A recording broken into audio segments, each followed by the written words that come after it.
Berikut akan kami sajikan soal-soal prediksi asesmen kompetensi pengawas madrasah. 1. Supervisi akademik adalah bantuan profesional kepada guru dalam mempertinggi mutu proses pembelajaran yang dapat dilakukan pengawas madrasah. Melalui A. Rapat dinas dengan guru pada setiap awal semester. B. Studi banding pengelolaan pendidikan di madrasah yang berhasil. C. Observasi kelas pada saat guru sedang mengajar. D. Kunjungan pengawas ke madrasah. Jawabannya adalah C. Observasi kelas pada saat guru sedang mengajar. 2. Dalam melakukan supervisi akademik, acuan yang paling relevan digunakan pengawas madrasah adalah A. Standar kompetensi lulusan.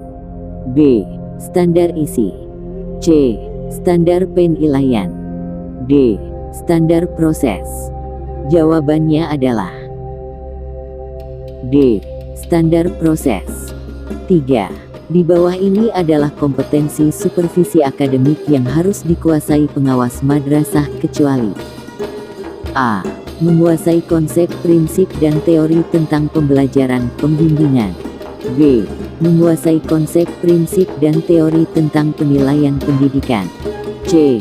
Membimbing guru dalam memanfaatkan teknologi informasi untuk pembelajaran. D. Membimbing guru dalam memilih dan menggunakan strategi pembelajaran. Jawabannya adalah B. Menguasai konsep, prinsip, dan teori tentang penilaian pendidikan. 4. Silabus dan RPP sama-sama sebagai rencana proses pembelajaran, perbedaannya adalah sebagai berikut. A. Silabus berisi kompetensi dasar sedangkan RPP mengarahkan kegiatan belajar untuk mencapai kompetensi dasar. B. Silabus bersumber dari standar isi dan standar lulusan, sedangkan RPP bersumber dari standar kompetensi lulusan. C. RPP dibuat oleh setiap guru, sedangkan silabus dibuat oleh tim guru. D.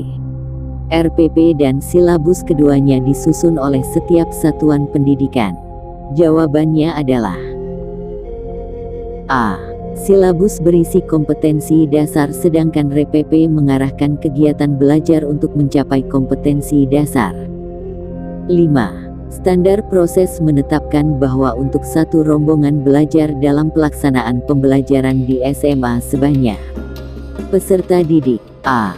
28, B. 30, C. 32, D. 34. Jawabannya adalah C. 32. 6. Salah satu prinsip dalam penyusunan rencana pelaksanaan pembelajaran RPP adalah A. Materi atau bahan ajar berbasis kompetensi. B. Pembelajaran dirancang dengan berpusat pada peserta didik. C. RPP bersumber dari silabus. D. Alokasi waktu sesuai dengan jadwal pada setiap satuan pendidikan. Jawabannya adalah B.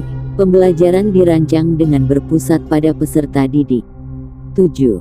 Tujuan pembelajaran yang menggambarkan proses dan hasil belajar yang diharapkan dicapai oleh peserta didik sesuai dengan kompetensinya dimuat dalam A.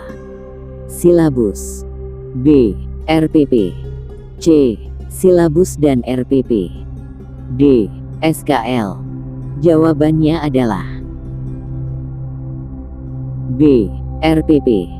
8. Supervisi pembelajaran dilaksanakan oleh pengawas madrasah melalui kegiatan A. Pemantauan proses pembelajaran pada tahap pelaksanaan pembelajaran. B. Pemantauan proses pembelajaran pada tahap perencanaan dan pelaksanaan pembelajaran. C. Pemantauan proses pembelajaran pada tahap pelaksanaan dan penilaian hasil pembelajaran. D. Pemantauan proses pembelajaran pada tahap perencanaan, pelaksanaan dan penilaian hasil belajar. Jawabannya adalah D. Pemantauan proses pembelajaran pada tahap perencanaan, pelaksanaan dan penilaian hasil belajar. 9. Pengembangan keprofesian berkelanjutan guru menjadi salah satu tugas pengawas madrasah yang dapat dilakukan melalui A. Pelatihan kompetensi guru. B. Pelatihan guru dalam strategi pembelajaran. C. Pelatihan guru dalam penyusunan silabus dan RPP. D. Pelatihan guru dalam pengelolaan pembelajaran. Jawabannya adalah C. Pelatihan guru dalam penyusunan silabus dan RPP. 10. Bidang ilmu dan teknologi yang harus dikuasai pengawas madrasah untuk dapat melaksanakan supervisi akademik adalah A. Administrasi kurikulum. B. Manajemen pendidikan. C. Teknologi pembelajaran. D. Bimbingan konseling. Jawabannya adalah C. Teknologi pembelajaran. 11. Dalam menggunakan media dan alat bantu mengajar, guru sebaiknya memperhatikan beberapa faktor di bawah ini kecuali satu, yakni A. Metode mengajar yang digunakan guru. B. Karakteristik bahan ajar. C. Waktu yang tersedia untuk kegiatan pembelajaran. D. Buku sumber yang digunakan dalam pembelajaran. Jawabannya adalah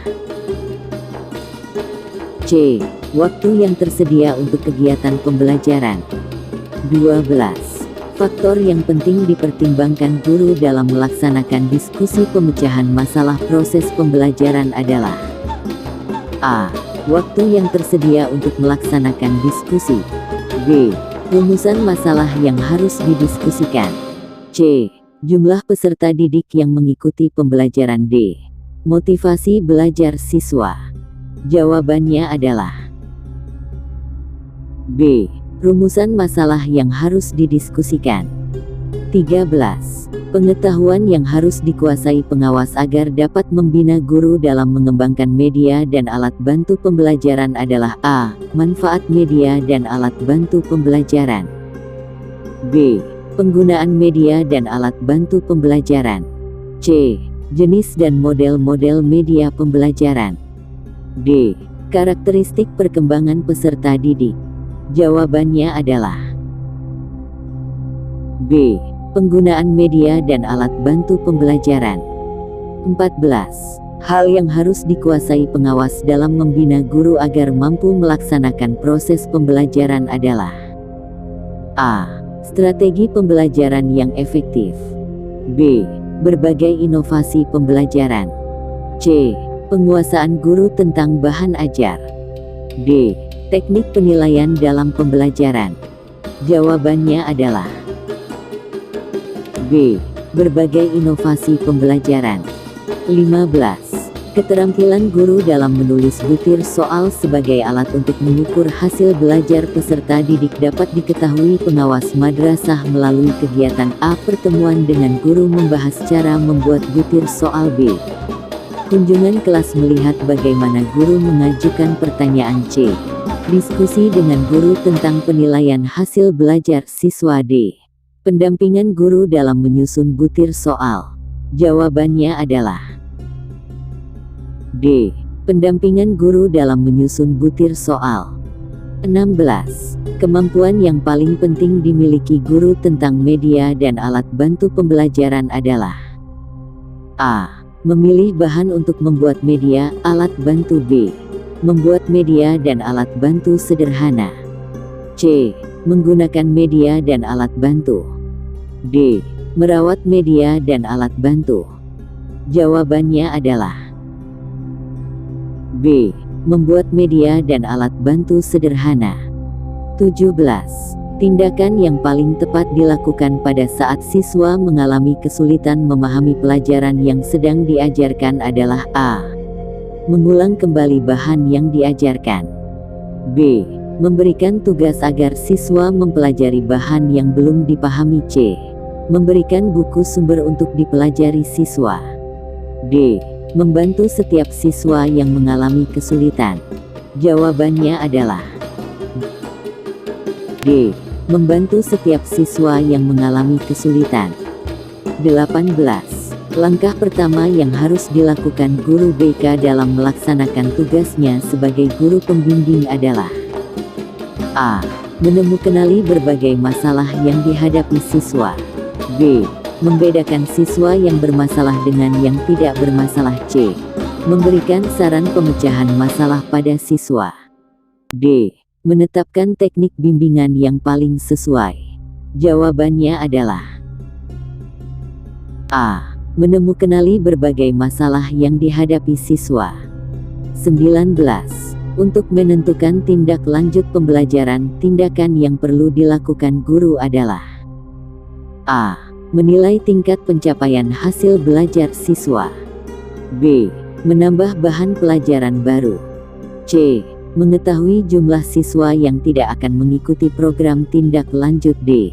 Memilih waktu yang tepat untuk melaksanakan program tindak lanjut. Jawabannya adalah D. Memilih waktu yang tepat untuk melaksanakan program tindak lanjut. 20. Bila Anda sebagai guru menemukan peserta didik mengalami kesulitan memahami materi pelajaran yang diberikan, tindakan apa yang akan dilakukan? A. Memindahkan tempat duduk peserta didik ke meja yang paling depan. B. Mengulangi penjelasan bahan ajar kepada seluruh peserta didik. C. Memberikan bantuan belajar kepada peserta didik yang bersangkutan. D. Menugaskan seluruh peserta didik membaca buku sumber. Jawabannya adalah C. Memberikan bantuan belajar kepada peserta didik yang bersangkutan. 21. Salah satu prinsip dalam penilaian hasil belajar peserta didik adalah penilaian harus terpadu. Artinya A. Penilaian berdasarkan data yang mencerminkan kemampuan yang harus diukur. B. Penilaian merupakan bagian yang tak terpisahkan dari kegiatan pembelajaran. C. Penilaian berdasarkan kriteria yang jelas tentang kompetensi yang harus dicapai. D. Penilaian harus berkesinambungan oleh pendidik untuk semua aspek kompetensi. Jawabannya adalah D. Penilaian harus berkesinambungan oleh pendidik untuk semua aspek kompetensi.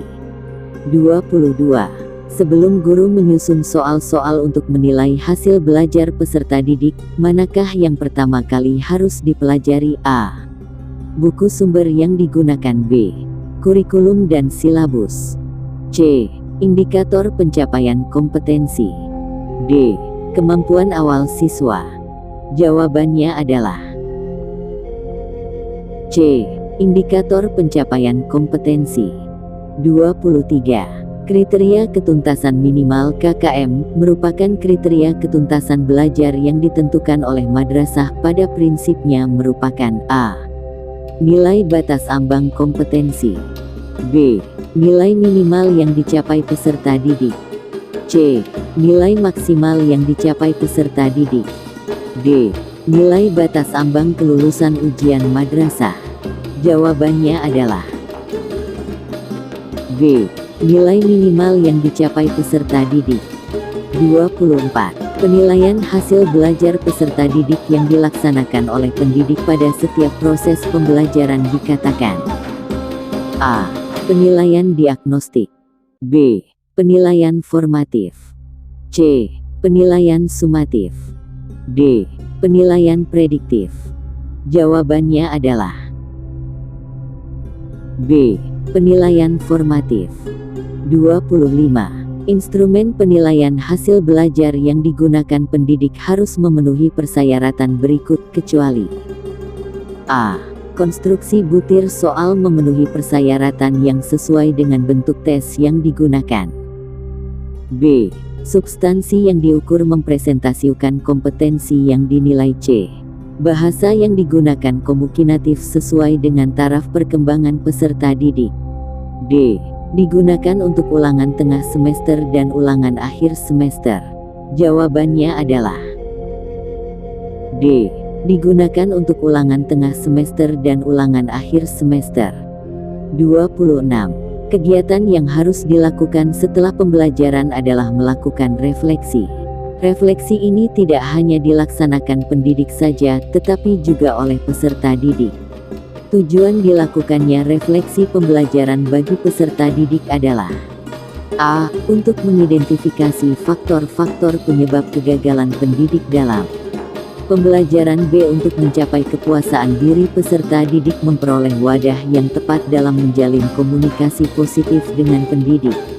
C. Untuk meningkatkan motivasi belajar peserta didik dalam mengikuti pembelajaran selanjutnya. D. Untuk mencapai kepuasaan diri pendidik memperoleh wadah yang tepat dalam menjalin komunikasi positif dengan peserta pendidik. Jawabannya adalah B. Untuk mencapai kepuasaan diri peserta didik memperoleh wadah yang tepat dalam menjalin komunikasi positif dengan pendidik. 27. Refleksi terhadap pembelajaran mutlak harus dilakukan oleh pendidik untuk meningkatkan mutu pembelajaran dan meningkatkan kinerja sendiri dengan memperhatikan beberapa prinsip, di antaranya adalah A. Penilaian dilaksanakan di akhir pembelajaran. B. Ada kesadaran pendidik untuk meningkatkan kualitas pembelajaran. C. Penilaian oleh peserta didik dilakukan dengan sangat kritis. D. Hasil penilaian pendidik dijadikan masukan oleh pendidik untuk perbaikan pembelajaran. Jawabannya adalah C. Penilaian oleh peserta didik dilakukan dengan sangat kritis. Demikian prediksi soal asesmen kompetensi pengawas, semoga dapat membantu Anda mengingat pengetahuan tentang kepengawasan. Semoga ilmu yang kita pelajari bermanfaat dan barokah, amin.